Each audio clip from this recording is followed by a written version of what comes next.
চাঁপাইনবাবগঞ্জ জেলার শিবগঞ্জ উপজেলার তর্তিপুর শ্মশান ঘাটে ভাসমান অজ্ঞাত লাশ উদ্ধার করা হয়েছে।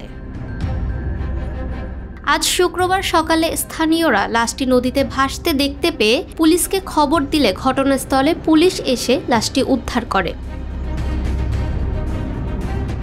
স্থানীয় ও পুলিশ সূত্রে জানা যায়, লাশটির গায়ে শার্ট ও লুঙ্গি পরা ছিল। গলায় দড়ি দিয়ে বস্তা ভর্তি 2টি বালুর বস্তা দিয়ে বাঁধা।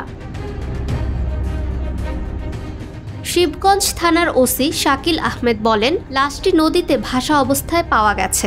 প্রাথমিক ধারণা করা হচ্ছে কেউ মেরে নদীতে ফেলে দিয়েছে, তবে এখনও পুরোপুরি নিশ্চিত হওয়া যাচ্ছে না।